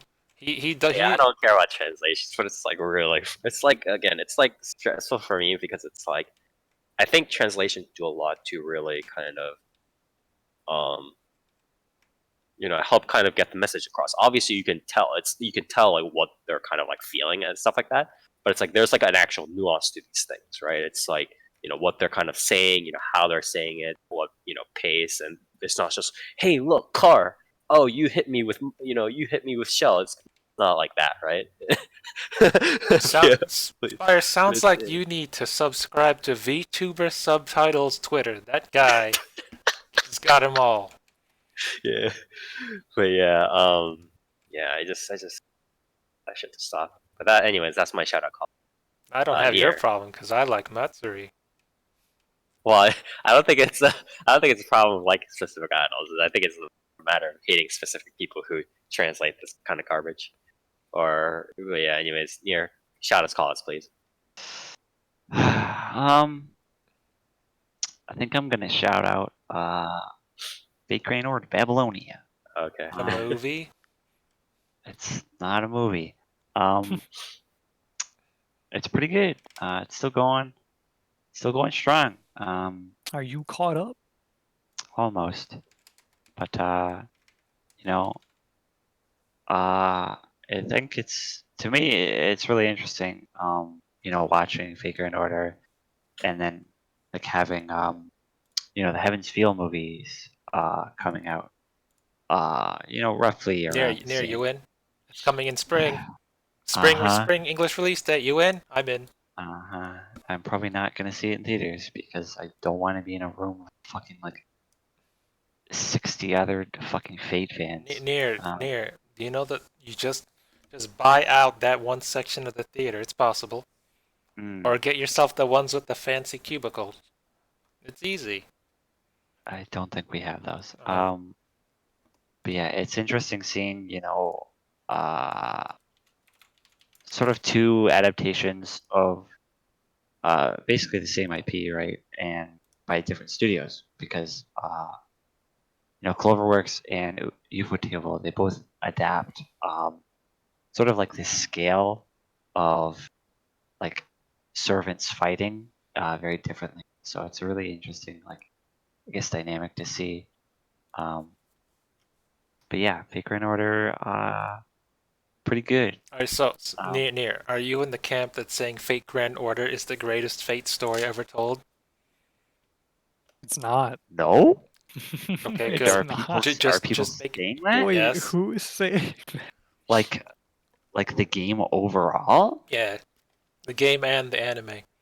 I guess. Well, I mean, I could understand someone feeling like specific singularities or some of the lost belts are like some of the stronger stories that Fate has told, but Fate Grand Order as a whole has had some of the best and worst writing that the Fate series has ever seen. So I see people saying Fujimaro Ritsuka is a better protagonist than Shiro and is a better That's written legitimately character. not true. I mean, that's Doesn't not really that's do And I'm anything. like, what?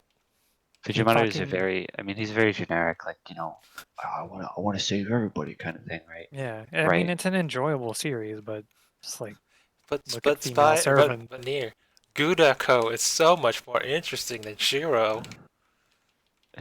They've literally never had character.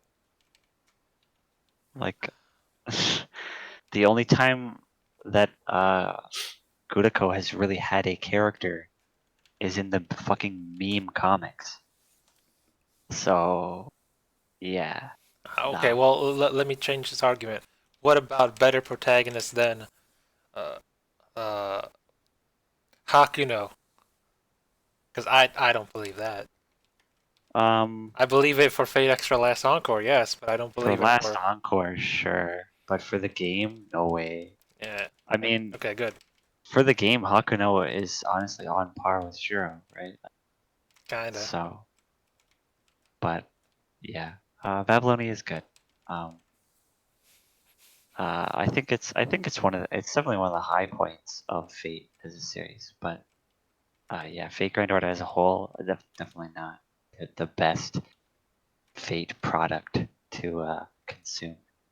But my call out's going to be to I want to know how I should word this. Pet. No, no, I hate that show, but no. My call out's going to be to people who like whenever they see a video game is delayed, Oh, here we go. their immediate reaction is, "This is a good thing." Like- yeah, oh yeah, okay, yeah. You're stupid. Like realistically, how often, like how many times can you remember a video game was delayed and the reason wasn't development hell? What for what is it? setback for the new console. I mean, No, I I guess, think he but that's means not really specifically happening. for a game, like a specific game. Oh, Yeah, all right. like Personally, I can't really think of a single one.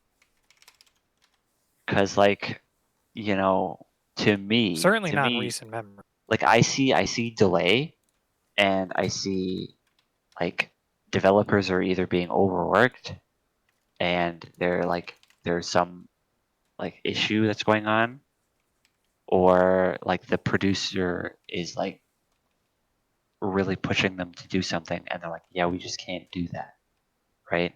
Like or you have a Tetsuya Nomura situation where the game's just straight up not fucking coming out, right? Mhm.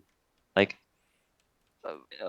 if you haven't been paying attention over the last like few weeks, like what is it, like 7 games have been pushed out of the first quarter of the year. So was it Final Fantasy VII Remake got delayed? Cyberpunk got delayed. The Avengers game got delayed. A bunch of other stuff got delayed, and on literally every single like all the replies I ever saw for any story was like, I'm glad they're taking their time with this one. And it's like, It's do not. you understand what a delay means? A delay is not the developers going, I think we want to work on this game a little longer. So like let's just push it back. Like that's not what they do. Yeah. If Yeah, you're it's delaying a called game, now for the next 7 months. yeah, if The you're developers and CD Projekt Red are going to be working 100-hour work week. yeah, if you're delaying a game, especially a lot of these games were really fucking close to release, right? That means all of those developers are definitely crunching really fucking hard. Yeah, They're working on something all day, all night until it's done, Don't right? Like don't I was going to forget. say, I think a really bad sign too is when a delay is both very long or a delay is like the month, like FF7, because I feel like they're just going to hit us with another one that's like yeah, I 3 mean, months long after. I 100% 'Cause the expect only FF7 to like it's gonna be like another 3 weeks coming up to like the new release date, and then like yeah, we're pushing it back like 3 more months. Yeah, Like because the only thing that I can think of would be Sony. What's it called? Um, like the process to just put it on, like the market being fucked. But I feel like they wouldn't have delayed it like a month and a half for that. I feel like that would have been like 2 week or a 3 week delay, and they would have just said that. Also, considering it's Final Fantasy VII, I don't feel like they would run into an issue with Sony. So I'm just like, yeah, I 6 weeks ain't it's a just lot of time for them to actually fix anything. yeah, like that game. Final Fantasy VII remake hadn't even gone gold, right? And it was like 3 weeks away from release. Yeah. So Um, it's something bad's going on there. yeah, But and yeah, then Cyberpunk is just like the Cyberpunk then devs are fucked. Like the good Cyberpunk luck, got boys. delayed from what was it like? Was it March release or was Yeah, it it February was release? March because it was supposed to be what was it March with RE3 and FF7 back to back, like all in the same Yeah, week. And that shit got delayed all the way to September.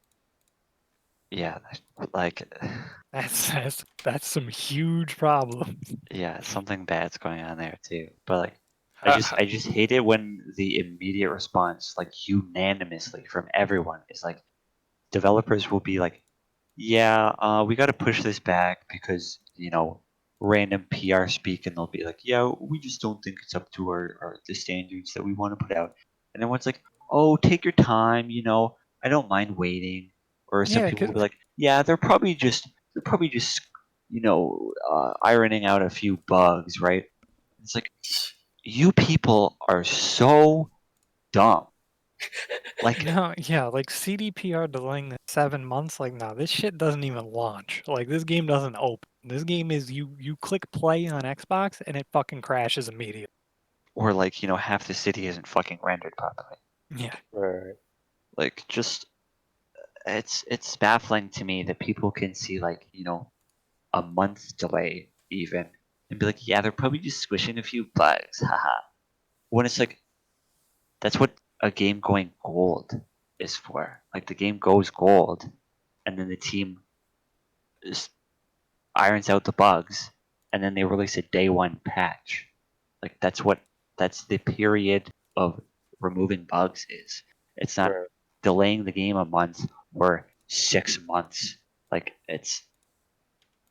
I hate it. And every time they spout that fucking stupid Miyamoto quote, where it's like, "Oh, a rushed game is bad forever, but a delayed game is so good eventually."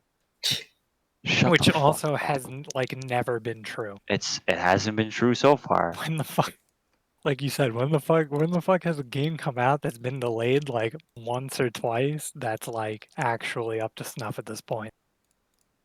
What I I just can't think of a game, and especially in recent memory, that's been delayed that has come out well. I just- A game I can think of is fucking Anthem. But That game got delayed. Anthem's still not good. Yeah, I know. yeah, Anthem got delayed quite a few times. And now Anthem's roadmap got delayed, so you know. You know what's even better? Cyberpunk 2077 multiplayer isn't coming out for another 2 years. Oh yeah, that's true. That's Ah. right. They were supposed to have that in the game. Now that's probably going to be even further back. Yep. I mean, does Bloodstain count? Like, Oh, do it's a Kickstarter Kickstarter. games Oh. count as getting delayed even? I mean, Kickstarter games can literally be delayed for like Forever. 6 years, and the Kickstarter backers would be like, haha, okay, that's fine.